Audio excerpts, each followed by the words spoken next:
Dunyo siyosatini biz bilan faol kuzatib borayotgan tomoshabinlarga assalomu alaykum. Yaqin Sharqda vaziyat tarixiy burilish nuqtasiga yetdi. So'nggi kunlarda sodir bo'layotgan voqealar endi oddiy siyosiy keskinlik yoki chegaralardan harbiy operatsiya emas, balki to'laqonli urush boshlanganini ko'rsatmoqda. AQSh va Isroil tomonidan Eron hududiga amalga oshirilgan keng ko'lamli zarbalar mintaqadagi kuchli muvozanatni butunlay o'zgartirib yubordi. 10 yilliklardan beri yig'ilib kelgan qarama-qarshilik ochiq harbiy to'qnashuvga aylandi. 28 fevral kuni AQSh va Isroil qo'shma operatsiyasi doirasida Eronning strategik obyektlari, harbiy qo'mondonlik markazlari hamda xavfsizlik infratuzilmalari nishonga olindi. Zarbalarning asosiy maqsadi Eronning harbiy salohiyatini izdan chiqarish va yadroviy dasturini to'xtatish ekani aytilmoqda. Hujumlar Tehron atrofida kuchli portlashlarga sabab bo'ldi. Ayniqsa oliy rahbar qarorgohi zarba ostida qolgani haqidagi ma'lumotlar butun dunyoda shok uyg'otdi. Oradan ko'p o'tmay AQSh prezidenti Tramp Eron oliy rahnamosi Ayatulloh Ali Xamenei hujumlar oqibatida yo'q qilingani haqida bayonot berdi. Isroilning yuqori martabali rasmiysi ham Xameneining halok bo'lgani va uning jasadi topilgani haqida xalqaro agentliklarga ma'lumot bergani xabar qilindi. Rossiyadan O'zbekistonga pul yuborish endi yanada osonlashdi. Endilikda siz O'zbekistondagi Uzcard, Humo, Visa kartalariga yoki hatto naqd pul ko'rinishida ham tez va qulay holatda pul jo'natishingiz mumkin. Hoziroq Play Marketdan yuklab oling va 400 rubl bonusga ega bo'ling. Agarda sizda qandaydir muammo bo'lsa, 24/7 qo'llab-quvvatlash xizmati mavjud. Anjir Pay xalq tanlagan mobil ilova. Biroq Tehron bu xabarlarni rasman tasdiqlamadi. Eron rasmiylari sukut saqlayotgan bir paytda mamlakat ichida axborot bo'shlig'i paydo bo'ldi. 1989-yildan buyon Eron siyosiy tizimning markazida turgan, davlatning harbiy, sud va siyosiy hokimiyatini nazorat qilib kelgan rahbar taqdiri noma'lumligicha qolmoqda. Aynan shu noaniqlik vaziyatni yanada xavfli qiladi. Chunki oliy rahbarning yo'qolishi Eron ichida hokimiyat uchun keskin kurash boshlanishi ehtimolini kuchaytiradi. Tehron ko'chalarida turli kayfiyat kuzatilmoqda. Ayrim hududlarda vahima, ayrim joylarda esa odamlar derazalardan baqirib sodir bo'layotgan voqealarga emotsional munosabat bildirayotgani haqida xabarlar tarqaldi. Eron javob esa kechiktirilmadi. Isroil hududi, ayniqsa Tel Aviv atrofida raketa zarbalari qayd etildi. Ko'plab binolar vayron bo'ldi va havo hujumidan mudofaa tizimlari tun bo'yi ishladi. Sirenalar va portlashlar Isroil shaharlarining odatiy foniga aylandi. Shu bilan bir vaqtda Eron shahid turidagi dronlarni Fors ko'rfazi tomon yo'naltirdi. Bahrayndagi AQShning 5-floti joylashgan hududdagi zarbalar berilgani haqidagi xabarlar urushning endi bevosita AQSh harbiy infratuzilmasiga ham yetib borganini ko'rsatadi. Urush fronti tez suratda kengayib borayotgani Fors ko'rfazi davlatlarida ham sezildi. Dubayda aholiga favqulodda ogohlantirishlar yuborilib, odamlar yer osti avtoturargohlariga evakuatsiya qilina boshlandi. Shaharda maxsus bunkerlar mavjud emasligi sababli savdo markazlari va turar joy binolari ostidagi oddiy parkinglar vaqtinchalik boshpanaga aylantirildi. Dubay xalqaro aeroportida ham evakuatsiya jarayoni boshlanganiga oid ma'lumotlar paydo bo'ldi. Bu holat urush endi faqat Eron va Isroil o'rtasida emas, balki butun mintaqani qamrab olayotganini ko'rsatmoqda. Eron Milliy xavfsizlik kengashi rahbari Larijoni keskin bayonot berib, mamlakat qurolli kuchlari dushmanlarga hech qachon unutmaydigan javob tayyorlayotganini ma'lum qildi. Uning so'zlari diplomatik til emas, balki ochiq harbiy retorika sifatida baholanmoqda. Shu paytda Rossiya, AQSh va Isroil zarbalarini qoralab chiqdi. Xalqaro maydonda esa davlatlar asta-sekin qarama-qarshi bloklarga ajrala boshlayotgani sezilmoqda. Energiya bozorlari beqarorlashdi, aviatsiya yo'nalishlari o'zgartirilmoqda. Global iqtisodiy tizim yangi zarbani kutayotgandek muzlab qolgan. Bugungi vaziyatning eng xavfli jihati shundaki, diplomatiya deyarli sukut saqlamoqda, ammo raketalar gapirmoqda. Davlat rahbari nishonga olingan harbiy bazalar zarba ostida qolgan. Bir vaqtning o'zida bir necha davlat osmonida raketa tutib qolish operatsiyalari ketmoqda. Bu belgilar tarixda har doim bir narsani anglatadi. Urush allaqachon boshlangan bo'ladi. Yaqin Sharq endi keskinlik bosqichidan o'tib ketdi. Mintaqa ochiq harbiy qarama-qarshilik davriga kirib keldi.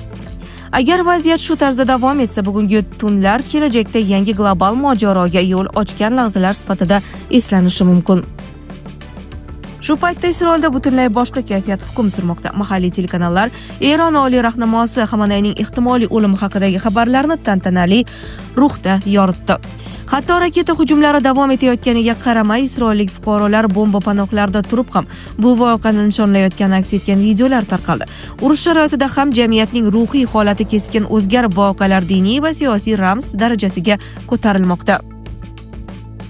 Isroil bosh vaziri Netanyahu esa to'g'ridan-to'g'ri Eron xalqiga murojaat qilib, tarixiy ohangdagi chaqiriq yo'lladi. U eronliklarni hukumatga qarshi chiqishga undab, yordam allaqachon kelganini aytdi. Bu murojaat harbiy operatsiya faqat tashqi zarbalar bilan cheklanmasligini, balki Tehron ichida siyosiy silkinish yuzaga keltirish strategiyasi ham ishga tushganini anglatadi. Amalda bu davlat ichida qo'zg'olon ehtimolini rag'batlantirishga teng signal sifatida baholanmoqda. Urush zarbalari esa iqtisodiy va ramziy markazlarga ham yetib bordi. Dubaydagi sun'iy orol ustiga qurilgan mashhur Palm Jumeirah majmuasi havo hujumidan so'ng alangaga o'ralgani haqida xabarlar paydo bo'ldi. Ushbu hudud Donald Tramp oilasining muhim investitsiya loyihalaridan biri sifatida tanilgan edi. Oradan ko'p o'tmay yana bir ramziy nishon, dunyodagi eng mashhur mehmonxonalardan biri hisoblangan 321 metrlik Burj Al Arab minorasiga Eron droni zarba bergani ma'lum qilindi. Urush endi harbiy zarbalar bilan cheklanmay global boylik, turizm va prestij ramzlarini ham nishonga ola boshladi. Fors ko'rfazining boshqa nuqtalarida esa kutilmagan manzaralar kuzatilmoqda. Bahraynda ayrim guruhlar Eron dronlari zarbalari haqida xabar tarqatganidan so'ng ko'chalarga chiqib hodisani nishonlayotgani qayd etildi. Bu holat mintaqada yagona front yo'qligini, jamiyat ichida ham keskin qarama-qarshilik kayfiyatlari mavjudligini ochiq ko'rsatmoqda. Yevropa yetakchilari esa vaziyatdan ancha xavotirda. Fransiya prezidenti Makron Parij ushbu harbiy operatsiya haqida oldindan xabardor qilinmaganini va Fransiya ham uning ittifoqchilari ham hujumlarda ishtirok etmaganini ta'kidladi. Bu bayonot G'arb ittifoqi ichida ham strategik kelishmovchiliklar yuzaga kelganini anglatadi. Turkiya prezidenti Rajab Tayyip Erdo'g'on ham voqealarni keskin baholab, AQSh-Isroil zarbalari ortidan boshlangan mojaro mintaqani halokatli beqarorlik sari olib borayotganidan chuqur xavotir bildirdi. Erondagi mojaro tobora yangi bosqichga o'tib, endi nafaqat harbiy to'qnashuv, balki siyosiy tizimlar taqdiri hal qiluvchi jarayonga aylanmoqda. Oxirgi voqealar shuni ko'rsatmoqdaki, janglar front chizig'idan chiqib, davlatlarning ichki kelajagi va mintaqadagi kuchlar muvozanatini qayta shakllantirish darajasiga yetdi. Eron atrofidagi eng shov-shuvli siyosiy bayonot surgunda yashayotgan sobiq valiahd shahzoda Rizo Pahlaviy tomonidan yangradi. AQShda istiqomat qilayotgan Pahlaviy Xamanayning ehtimoliy o'limi Islom Respublikasi amalda yakuniga yetayotganining belgisi ekanini ta'kidladi. U Eron hududida emas, balki xorijdan turib murojaat yo'llab, amaldagi tizimni minglab qurbonlar uchun javobgar mustabid tuzum deb atadi. Pahlaviyga ko'ra, hokimiyat vorisni tayinlashga bo'lgan har qanday urinish siyosiy legitimlikka ega bo'lmaydi va mamlakatni barqarorlashtira olmaydi. U Eron qurolli kuchlari hamda xavfsizlik apparati vakillariga murojaat qilib, qulab borayotgan rejimni qo'llab-quvvatlashdan voz kechishga va xalq tomonidan o'tishga chaqirdi. Shu bilan birga eronliklarni hushyor bo'lishga, ehtimoliy ommaviy namoyishlarga tayyor turishga undab, mamlakat tarixidagi hal qiluvchi davr yaqinlashayotganini bildirdi.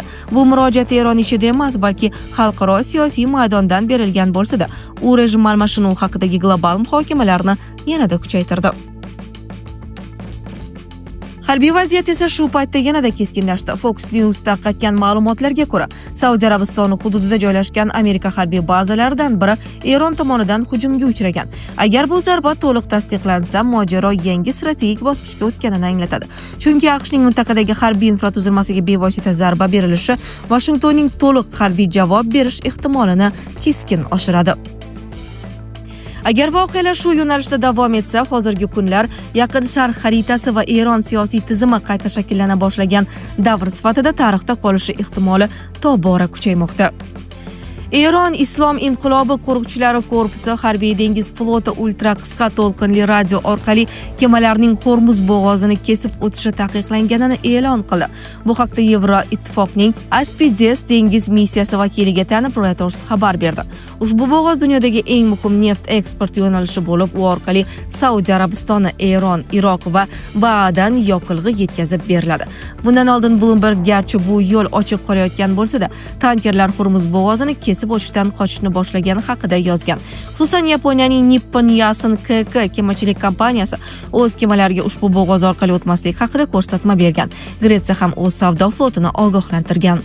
Agar bo'g'ozdan o'tish kemalari uchun xavfli bo'lib qolsa, ular bu yo'lni faqat G'arb davlatlari harbiy dengiz kuchlari himoyasidagi konvoylar tarkibida amalga oshirishi mumkin, deb yozadi Bloomberg. Nashrga ko'ra, bu harakatni sekinlashtiradi, biroq jahon neft yetkazib berishiga jiddiy ta'sir ko'rsatmasligi kerak. Neft narxi Eronga zarbalar berilish arafasidayoq ko'tarila boshlagan. Narx 1 barrel uchun $73 dan oshdi. Hormuz bo'g'ozi yopilgan taqdirda kotirovkalar $100 dovondan oshib ketishi mumkin.